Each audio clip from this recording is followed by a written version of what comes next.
مجھے پتا چلا کہ یہاں تو معاملہ کچھ اور ہے، جو لوٹ آئیں تو کچھ کہنا نہیں، بس دیکھنا انہیں غور سے جنہیں راستوں میں خبر ہوئی کہ یہ راستہ کوئی اور تھا۔ ابھی فرعون کو ڈوبتے دیکھا سامنے، اور فرعون کے لشکر کو ڈوبتے دیکھا۔ ابھی ان کے پاؤں گیلے تھے، چند قدم چلے تو آگے ایک بستی میں ایک بت تھا جس کی بستی والے پوجا کر رہے تھے، تو کہنے کہ موسیٰ اجعل لنا الہا کما لہم آلہہ، قرآن کی آیت ہے، موسیٰ ایک ایو جا خدا سانو ہی لے دے، اسی میں انہوں متھا ٹیکیے۔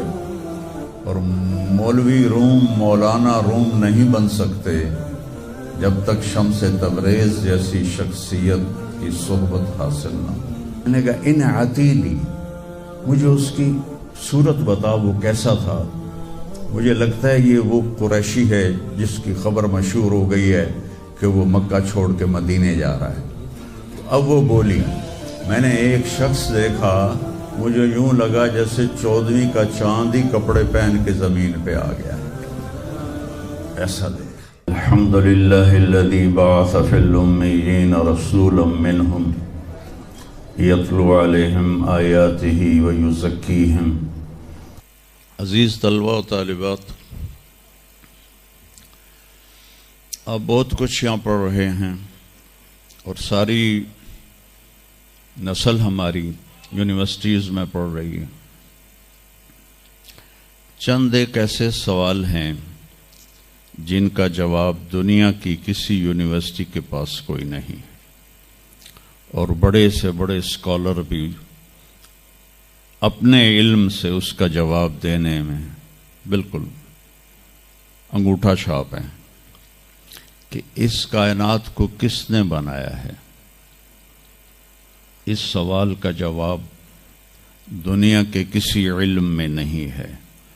ہم تو شکر مسلمان ہیں تو ہمیں ماں باپ کی گود سے ہی اللہ کا تعارف ہو گیا۔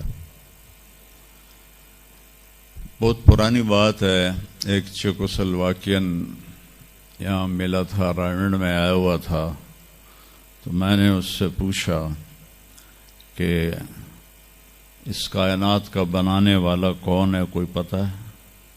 کہنے لگا اسی کو ڈھونڈنے نکلا ہوں، ابھی تک تو کوئی پتہ نہیں۔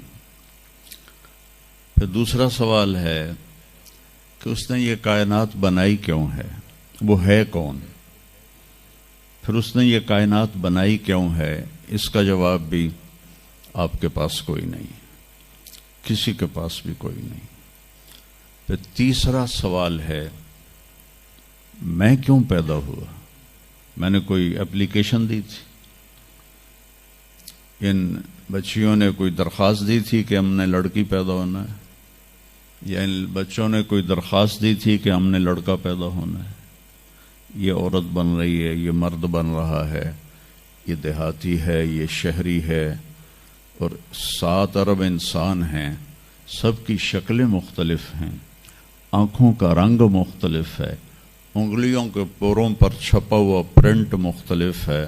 7 ارب انسانوں میں سے کسی کا یہ پرنٹ کسی کے ساتھ نہیں ملتا، تو ایسا باریک بین کون خالق ہے جس نے، ہم روشنی میں چیز بناتے ہیں اور اللہ تعالیٰ ماں کے پیٹ کے اندھیروں میں بناتا ہے۔ یخلقکم فی بطون امہاتکم خلقا من بعد خلق فی ظلمات 3۔ پھر موت کیا چیز ہے، کیوں مر جاتے ہیں؟ پیدا ہونے کی درخواست نہیں دی تھی، پیدا کر دیا، کیوں پیدا کیا پتہ کوئی نہیں۔ اب مرنا نہیں چاہتے، لیکن دائیں بائیں موت کے حملے ہو رہے ہیں، ایک دن مجھ پر بھی ہو جائے گا، آپ پر بھی ہو جائے گا، اور ہم ایک ماضی کی بھولی بسری داستان بن جائیں گے۔ تم مرتے کیوں ہیں؟ پھر کوئی جلا دیتا ہے، کوئی بہا دیتا ہے، کوئی مٹی میں ملا دیتا ہے، کوئی پرندوں کے سپرد کر دیتا ہے، پارسی وہ اوپر رکھ دیتے ہیں، گدھ آ کے کھا جاتے ہیں۔ تو یہ موت کیا چیز ہے؟ تھوڑا شروع میں میڈیکل میں نے شروع کیا تھا تو پھر اللہ نے میرا راستہ بدل دیا.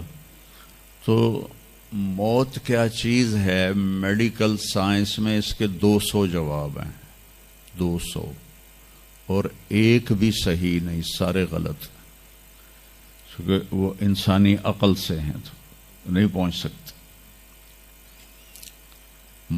پھر موت کے بعد کچھ ہے یا مر گئے اور مٹی ہو گئے؟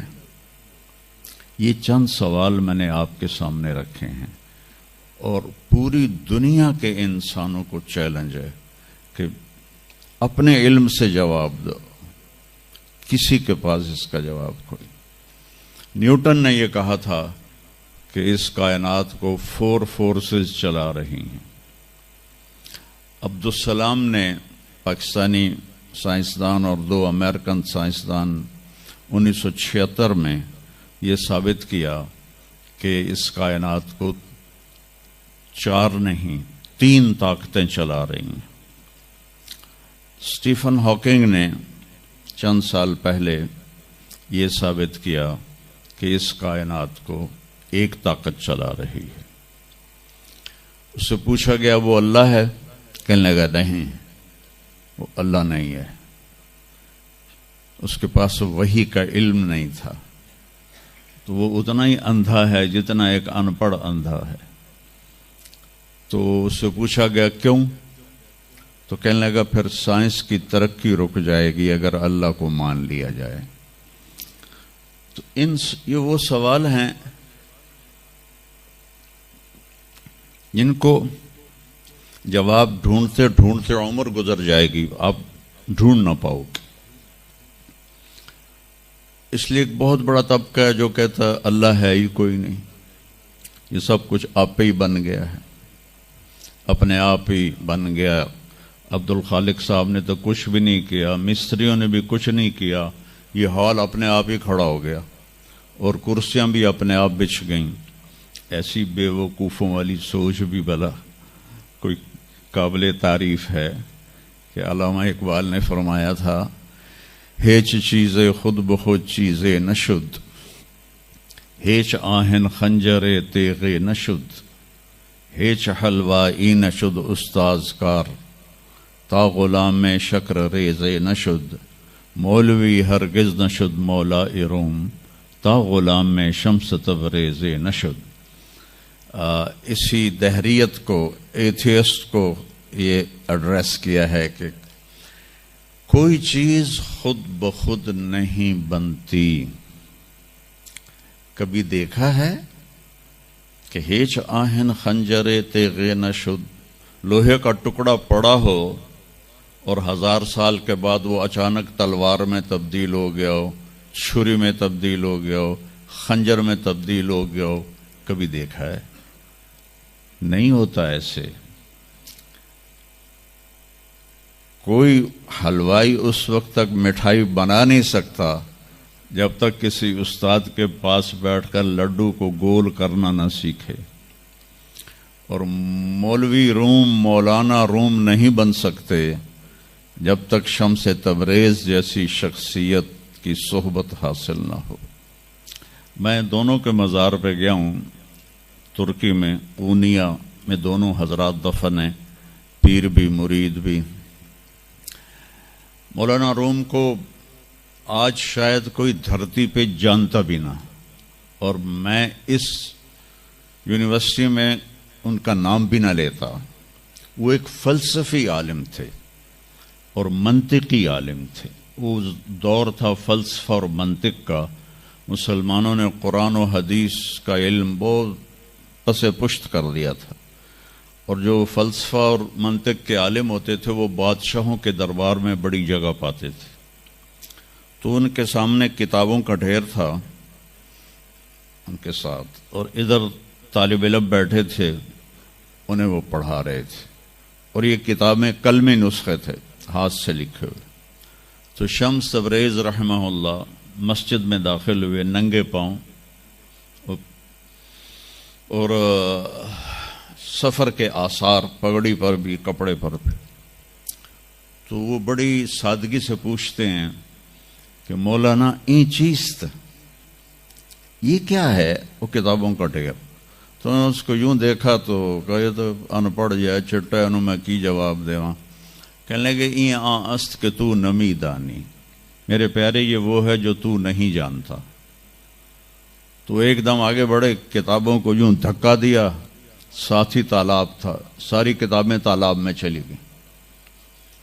اب نیا پرنٹ نکالنا آج کل تو کوئی مشکل نہیں ہے، کوئی پریشانی کی بات نہیں، نیا پرنٹ مل جائے گا۔ جس نے ہاتھ سے سینکڑوں کتابیں لکھی ان کو تیرا بیڑا غرق۔ وہ ان پڑھ بندیا تو میری حیاتی برباد کر دیتی، نہ مراد ہوڑا میں دوبارہ کتوں لکھ کے لیاواں گا۔ وہ مسکرائے، حوض میں چھلانگ لگائی اور ایک ایک کر کے ہر کتاب خشک ان کے سامنے رکھتے گئے، خشک، اس سے مٹی نکل رہی، سامنے رکھتے گئے رکھتے گئے رکھتے گئے، پورا ان کا جو ان کی لائبریری تھی وہ پانی سے خشک نکال کر ان کے سامنے رکھ دی۔ ہوں ملا جی دی واری آ گئی، کہنے لگے این چیز تھا، وہ یہ کیا ہے؟ این چیز وہ یہ کیا ہے؟ تو شمس تبریز بولے این است کہ تو نمی دانی، یہ وہ ہے جو تو نہیں جانتا، جس کو علامہ رحمت اللہ علیہ نے کہا مولوی ہرگز نہ شد مولا روم تا غلام میں شمس تبریز نشد۔ یہ ہمارے ملتان والے شمس تبریز نہیں ہیں، یہ شمس سبزواری ہیں۔ شمس تبریز تو وہ قونیہ میں ہے، دونوں کے مزار قریب قریب ہیں، ساتھ ساتھ ہیں۔ تو ایک طبقہ ادھر چلا گیا کہ آپ ہی بن گیا سب کچھ، ایک دھماکہ ہوا تھا اور ہر چیز بن گئی۔ وہ دھماکہ فرض کرو اگر یہاں کوئی ٹھا کر دے نا، ٹھا کچھ پٹاخہ ہی چھوڑ دے، تو آپ لوگ ان دروازوں سے کیسے نکلو گے؟ بھاگتے ہوئے کہ بڑے آرام سے؟ عبد الخالق صاحب دے تو ہی چڑھ کے جاؤ گے، ساڑی جان بچے۔ اور اگر میں یوں کہوں کہ گندم کا ڈھیر پڑا تھا، اس میں دھماکہ ہوا اور گندم اڑتی ہوئی بوریوں میں جا کے فکس ہو گئی اور بوریاں سل گئیں اور ٹرک پہ چڑھ گئیں اور منڈی میں جا کے بک گئیں، تو تسی دو جتیاں مار کے میں نے باہر کر دے منا۔ ایک دھماکہ ہوا، وہ دھماکہ اتنا قابل تھا، اتنا علم والا تھا کہ اس سے دو طاقتیں پیدا ہوئیں، ایک سپیڈ کی اور ایک مقناطیس کی۔ تو اگر سپیڈ اور مقناطیس کی طاقت میں ایکوالٹی نہ ہوتی اور 1/10 خرب سیکنڈ، یہ آسٹریلین سائنسدان کی بات میں بتا رہا ہوں، ایک سیکنڈ کے تو 100 سے زیادہ حصے ہو نہیں سکتے، لیکن انہوں نے کہا فرض کرو اگر ایک سیکنڈ کے 1/10 خرب حصے ہوں، تو وہ 1/10 خرب حصے میں اگر تھوڑا سا رفتار اور مقناطیس کی طاقت میں فرق آ جاتا تو ساری کائنات ٹکرا جاتی۔ لیکن یہ اتنی سمجھدار، اتنی اعلیٰ پڑھی لکھی کائنات ہے کہ نہ رفتار زیادہ ہوئی کہ پھیل کے فنا ہو جائے، نہ مقناطیس زیادہ ہوا کہ سکیڑ کے پھر زیرو کر دے۔ تو اس بیلنس کو خود بخود قائم ہو جانا، اس تو وڈا کملا کوئی نہیں، بے وقوف کوئی نہیں جو کہتا سورج کا بھی ایک سسٹم بن گیا، چاند کا بھی بن گیا، گلیکسی کا بھی بن گیا، اور اپنا آپ چلے جا رہے ہیں چلے جا رہے ہیں چلے جا رہے ہیں، ایسے ہی رہیں گے، ہمیشہ رہیں گے۔ کچھ کہتے ہیں فنا ہو جائیں گے۔ یہاں انسان جاہل ہے، اس جہالت کو دور کرنا سب سے پہلا علم ہے۔ اگر مرتے ہوئے مجھے پتہ چلا کہ یہاں تو معاملہ کچھ اور ہے، جو لوٹ آئیں تو کچھ کہنا نہیں، بس دیکھنا انہیں غور سے جنہیں راستوں میں خبر ہوئی کہ یہ راستہ کوئی اور تھا۔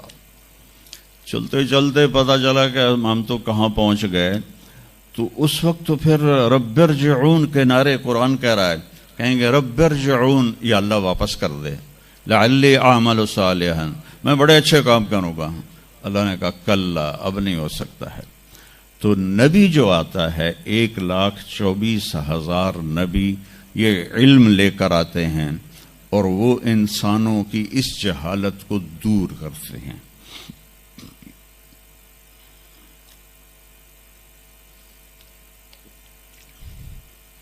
سب سے آخر میں اللہ تعالیٰ نے جناب رسول اللہ صلی اللہ تعالی علیہ وسلم کو پیدا کیا. ان کی زندگی کو قیامت تک کے لیے نمونہ بنانا تھا. قیامت تک کے لیے وہ نبی بن کے آئے ہیں. لکل قوم ہاد، ہر قوم میں نبی آتے تھے، لیکن ہمارے نبی کے بارے میں اللہ نے کہا وما ارسلناک الا کافۃ للناس بشیرا ونذیرا، ہم نے آپ کو پوری دنیا کے انسانوں کے لیے بھیجا ہے. تو اس کے لیے ضروری تھا کہ آپ کی زندگی کی ہر چیز کھلی کتاب کی طرح آج بھی ہمارے سامنے موجود ہو. اگر میں آپ کے طریقے پر چلنا چاہوں تو میرے پاس مواد موجود ہو. تو یہ واحد نبی ہیں جن کی ہر چیز اللہ تعالیٰ نے محفوظ کی. کسی نبی کی پوری زندگی محفوظ نہیں ہے، کسی نبی کی. آدم علیہ السلام سے لے کر عیسیٰ علیہ السلام تک کسی نبی کی مکمل زندگی موجود نہیں ہے. اور ہمارے نبی کی زندگی پیدائش سے لے کر آنکھ بند ہونے تک ایک ایک پل کی زندگی آپ کی ہمارے پاس موجود ہے. میں نے ایک آیت پڑھی تھی لقد جاءکم رسول من انفسکم. میں موریتانیہ گیا، وہاں پڑھتے ہیں لقد جاءکم رسول من انفسکم. موریتانیہ ویسے تو افریقہ میں ہے لیکن عرب ملک ہے، وہاں سارے یمنی عرب رہتے ہیں سارے. اور پورے موریتانیہ میں آپ حیران ہوں گے ایک بھی بے نمازی نہیں. پورے موریتانیہ میں ایک لڑکا لڑکی مرد عورت بے نمازی نہیں. اور صومالیہ میں گیا، ایک بچہ بچی مرد عورت بے نمازی نہیں. ہمارے بچے، آپ لوگ کالج آتے ہو تو موبائل آپ کے ہاتھوں میں ہوتے ہیں، بس میں بیٹھے ہو یا گاڑی میں بیٹھے ہو موبائل پہ آپ کی نظر ہوتی ہیں.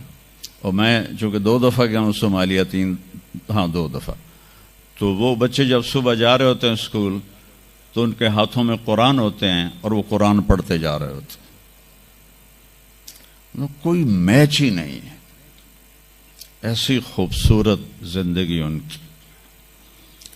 تو آدم سے عیسیٰ علیہ السلام تک کسی نبی کی مکمل 25 نبیوں کے نام قرآن میں ہیں. 25 آئے تو 1,24,000 ہیں. 1,24,000 میں 5 نبی سب سے بڑے ہیں. نوح علیہ السلام، ابراہیم علیہ السلام، موسیٰ علیہ السلام، عیسیٰ علیہ السلام اور محمد علیہ السلام. یہ 5 نبی اولو العزم کہلاتے ہیں. یہ سب سے بڑے رسول ہیں، سب سے بڑے رسول ہیں. لیکن زندگی صرف ہمارے نبی کی من انفسکم میں اشارہ ہے آپ کی خاندانی وجاہت کی طرف کہ آپ بنو ہاشم سے ہیں جو سب سے عالی خاندان ہے، اور آپ کا نسب آدم علیہ السلام تک محفوظ ہے، بے داغ نسب ہے. آپ نے فرمایا میں اپنے باپ، جتنے بھی میرے پیچھے باپ ہیں، کسی میرے باپ سے زنا ثابت نہیں ہے، میرے کسی باپ نے زنا نہیں کیا ہے. یہ نسل کی حفاظت کا نظام چلایا. ایک دفعہ میں نے ملتان کی ضلع کونسل سے اپنے تلمبہ ہمارا ہوم ٹاؤن ہے تو اس کے گرد ہماری زمینیں ہیں، تو میں نے اپنے بزرگوں کے دیکھنے کے لیے نام شجرے، تو وہاں سے میں نے 3 لاکھ روپیہ دے کے تو وہ رجسٹر نکلوایا. 1874 کا رجسٹر تھا. تو اس میں 1874 سے پہلے کا تو لکھا ہوا نہیں ہے، بعد کا لکھا ہوا ہے آخر تک. تو اس میں 19 نام مجھے ملے. میں ان کو یاد نہیں کر سکا، حالانکہ میرے پیو دادے پردادے، لیکن میں یاد نہیں کر سکا۔ دہرانے کی کوشش کی، حافظہ بھی اللہ نے اچھا دیا، یاد نہیں ہوئے کہ اس میں وہ دلچسپی نہیں تھی۔ میں نے اپنے نبی کا نسب نامہ یاد کرنا شروع کیا، اس میں 90 نام ہیں، اور میرے دل میں تھا کہ میں روضہ رسول کے سامنے کھڑے ہو کر آپ کو سلام پیش کروں گا، آپ کے نسب کا پوری پیڑھی، ہماری پنجابی میں پیڑھی کہتے ہیں، پوری پیڑھی پڑھ کے میں آپ کو سلام پیش کروں گا، کیونکہ ہمارا کلچر ہے، ہم لوکل لوگ ہیں، ہم مائگریٹڈ نہیں ہیں، نسلوں سے آباد ہے اور زمیندار ہیں۔ تو ہمارا ایک کلچر ہے کہ ہمارے مراسی ہوتے ہیں، وہ آ کے ان کا کوئی کام نہیں ہوتا، سرداریاں قائم، دیر آباد، میاں طارق جمیل دے، میاں اللہ بخش دے، میاں نیت علی دے، میاں گانے دے، میاں جہانے دے، اگو مینوں بھی نہیں پتا، وہ پڑھی جاندے اور وہ لے کے جاتے ہیں دانے، لے کے جاتے ہیں پیسے، ان کی بچیوں کی شادیاں کرواتا ہوں، بیمار ہو جائیں علاج کرواتا ہوں، اور کام وہ دھیلے کا نہیں کرتے۔ ایک مراسی اپنے بیٹے کو لے کر آ گیا، میں ڈیرے میں تھا، کہنے لگا میاں صاحب، ہمارا ٹائٹل وہاں میاں صاحب اب میرے پوتر نو نوکری لوا دیو۔ میں آخیا کدی مراسیاں نوکری کیتی ہے پہلے؟ کہنے لگا بھوکے مر گئے ہیں، دیرے اجڑ گئے، زمیندار شہرانوں بڑھ گئے، تاتھو سوا کوئی سانو خیرات ہی نہیں لبدی، تو چلو اے کوئی نوکری کر لوے۔ میں نے اس کے سامنے بیٹھے فون ملایا، فاطمہ شوگر مل کے جو جی ایم تھے میرے دوست تھے، میں نے کہا ایک بچہ بھیج رہا ہوں رکھ لو، انہوں نے کہا بھیج دیں، لیبر میں رکھ لوں گا۔ تو میں نے اسی طرح کہہ دیا چاچا انہوں لے جا، لیبر اچ رکھ لے سن، بھلا ہوئے سرداریاں قائم۔ چوتھے دن دونوں پھر میرے ڈیرے پر، میں کہا تینوں تو مظفر گڑھ بھیجے آئی تو واپس کیوں آ گیا؟ تو اس کا باپ کہتا ہے میاں صاحب میں سمجھا لیبر کوئی وڈا افسر ہوندا ہے، تو میرا پتر افسر ہو سی، انہیں تو بوریاں چوا چوا چوا دی کنڈ بن چھڑی۔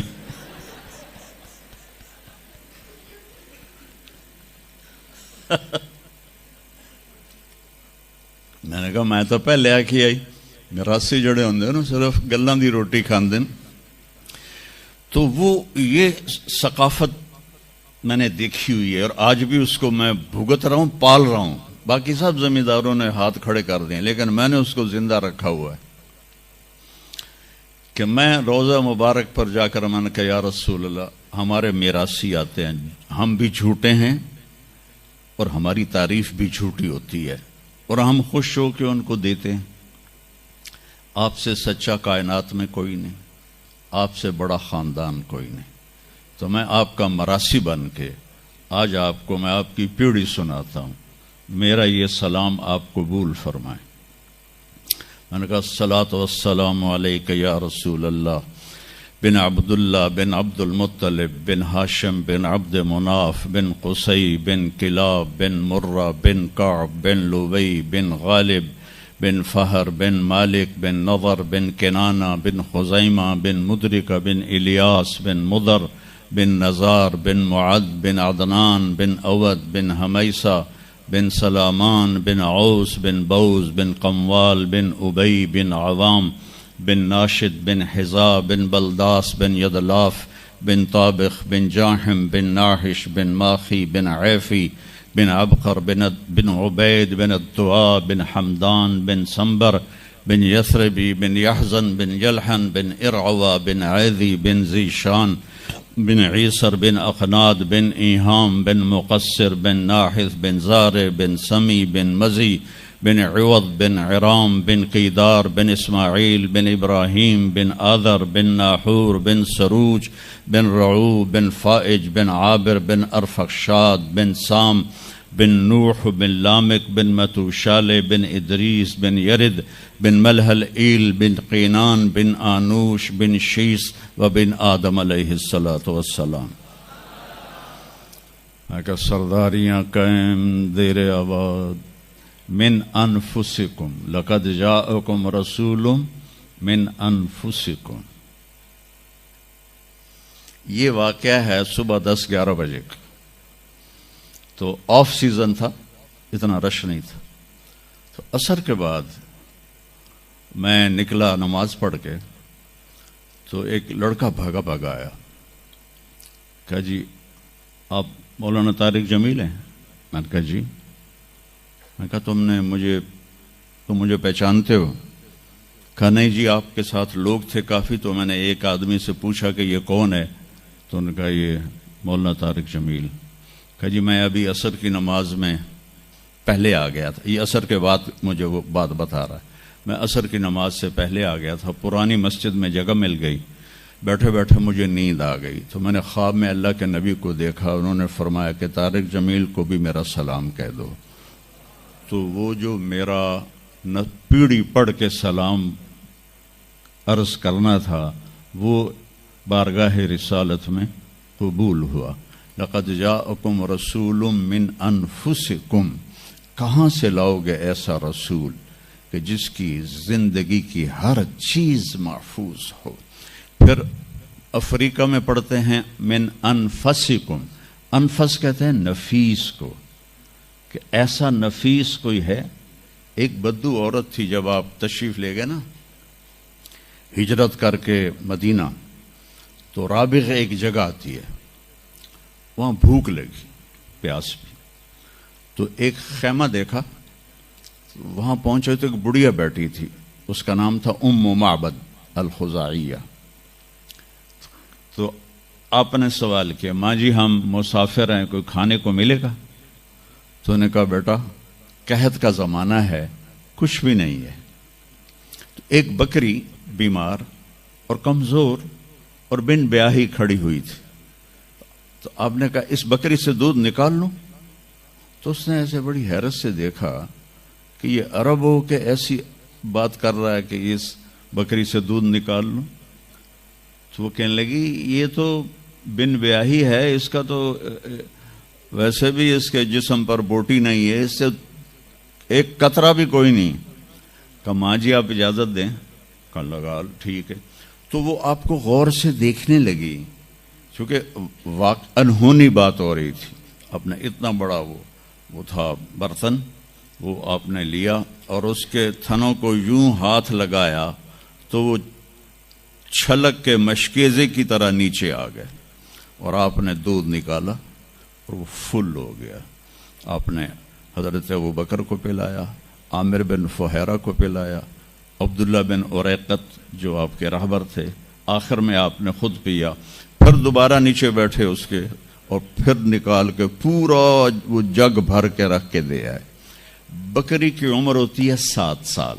7 سال تک یا ذبح ہو جائے یا وہ از خود مر جائے گی. بہت کم ہوتا ہے کہ کوئی بکری 7 سے 8 سال ہو جائے. یہ اس بکری کو میرے نبی کے ہاتھ لگے تھے، یہ بکری 22 برس زندہ رہی، 22 برس، اور اس کو ذبح نہیں کیا گیا، یہ مر گئی، خود ہی مر گئی. وہ نبی کے ہاتھوں کی برکت. شام کو اس کا خامد آیا ابو معبد، انہوں نے کہا یہ دودھ کہاں سے؟ تو ام معبد کہنے لگی اس بکری سے. پاگل ہو گئی ہیں، اے بکری دودھ دے سکتی ہے؟ اس نے کہا میں بھی یہ سمجھی آئی نہیں دین دی، پر کوئی جادوگر آیا ہے، وہ ہاتھاں دی کرامت آئی ہے، جگ بھریا پیا. کہنے لگا ان عتیلی، مجھے اس کی صورت بتا وہ کیسا تھا. مجھے لگتا ہے یہ وہ قریشی ہے جس کی خبر مشہور ہو گئی ہے کہ وہ مکہ چھوڑ کے مدینے جا رہا ہے.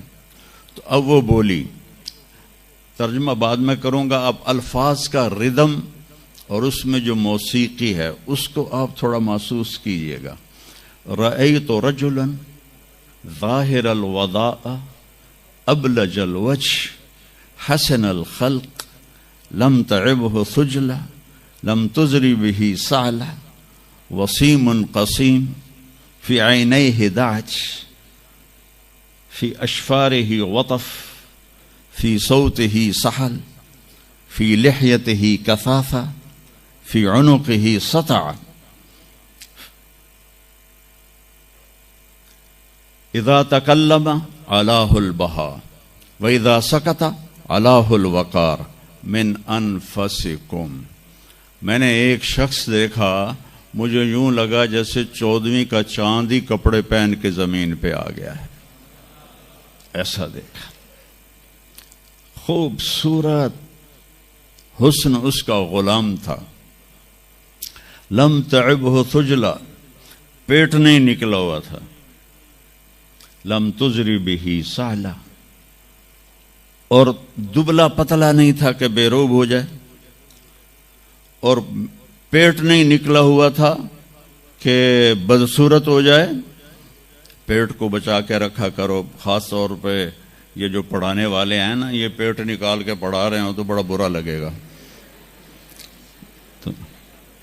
اور ایسے یہ خاص طور پر یہ عورتوں کا پیٹ باہر نکل آئے تو اور ہی بھدا نظر آتا ہے.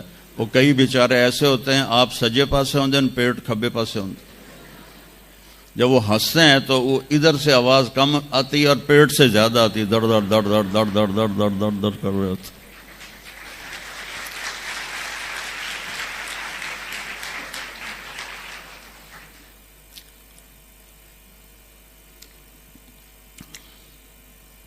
ہمیں اندھا دھند کھانے کی اجازت نہیں ہے. رزق حلال بھی ہو تو میرے نبی نے کہا 1/3 کھانا ڈالو، 1/3 پانی ڈالو، اور 1/3 خالی رکھو، ساتھ لو. لیکن ہم تو کھاتے ہیں بھائی سا بھی نہ آوے. تو ہم کھانے کے لیے جی رہے ہیں، جینے کے لیے کھایا جاتا ہے.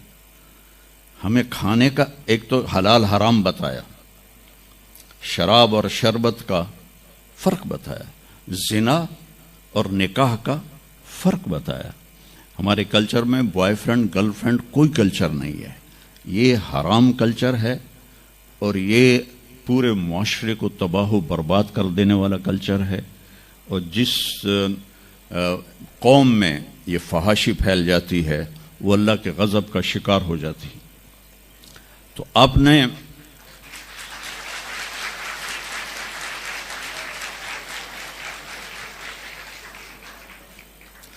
تو ہمارے نبی نے ہمیں ایک کھانے کی چیزیں بتائیں، پھر اس کا طریقہ بتایا کہ اتنا کھاؤ اتنا چھوڑ دو تو بیمار نہیں ہوگے. موت آئے گی، بیمار نہیں ہوگے. اور خاص طور پر جو آج کی غذائیں ہیں، ادھر وہ ٹن پیک ہاتھ میں ہوتا ہے، ادھر ایک ہاتھ میں برگر ہوتا ہے. برگر نو بھی وڈی جاندے تے پیک نو بھی پیتی جاندے. وہ اتنی چینی اپنے پیٹ میں ڈال لیتے ہو، یا تو پھر 5 کلومیٹر دوڑا کرو. میں تمہارے سامنے بیٹھا ہوں، میرے سامنے اتنے بڑے بڑے دسترخوان سجتے ہیں کہ تم دیکھو تو حیران رہ جاؤ. اگر میرا ہاتھ کھلا ہوتا تو انشاءاللہ اے پیٹ ایتھے لگ گیا ہونا سی. میں ایک بات کہا کرتا ہوں، پتے کی ہے، پلے باندھ لو. غصے کے وقت زبان پہ قابو رکھو تو آپ کی روح صحت مند رہے گی. غصے کے وقت زبان پہ قابو رکھو تو آپ کی روحانیت صحت مند رہے گی. دسترخوان کے اوپر ہاتھ پہ قابو رکھو تو آپ کی صحت ہمیشہ ٹھیک رہے گی، صحیح رہے گی. غصے کے وقت زبان پہ قابو اور دسترخوان کے اوپر ہاتھ پہ قابو.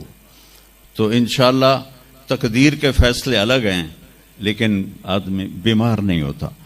جو اپنی ذات کے لیے 1 گھنٹہ نہیں نکال سکتا اسے صحت مند رہنے کا کوئی حق نہیں ہے. اتنا لگ جانا کہ نہ اپنا ہوش رہے، نہ کھانے کا ہوش رہے، نہ بھی بچوں کا ہوش رہے، یہ میرے نبی نے ہمیں نہیں سکھایا. اعتدال سکھایا. تو میں نے ایک شخص دیکھا جیسے 14ویں کا چاند کپڑے پہن کے نیچے اتر آیا ہو. اور چاندوئی کے چاند کی طرح چہرہ چمکتا تھا، کلیوں کی طرح روشن تھا، ماتھا بہت خوبصورت چوڑا تھا، سر بہت خوبصورت سیاہ بڑے بال تھے، اور بھویں بڑی خوبصورت کمان کی طرح، یہاں بال نہیں تھے، یہ جگہ صاف تھی۔ یہ ہماری بچیاں یہاں ان کو لیزر کرواتی ہیں، بھائی تو ان کو مٹاؤ یہاں سے، ہائی ہائی بھی کر دیا تو اے بھی مٹائیں دیا۔ تو میرے نبی خود ایسے آپ کی بھویں یہاں تک آ جاتی تھی، یہاں تک، اور آپ کی آنکھ موٹی تھی اور سیاہ تھی اور سرخ ڈورے تھے اور لمبی تھی، اور آپ کی بھویں قدرتی لمبی تھی، لمبی جیسے یہ بچیاں وہ مصنوعی نہیں لگا لیتی، وہ پتہ بھی لگ جاتا ہے مصنوعی ہے تو کی فائدہ ہویا، تو یا تو پتہ نہ لگنے دو، اور جب دور سے نظر آ جاتا ہے کہ کسی اٹھ دی لے کے آ گئی ہے،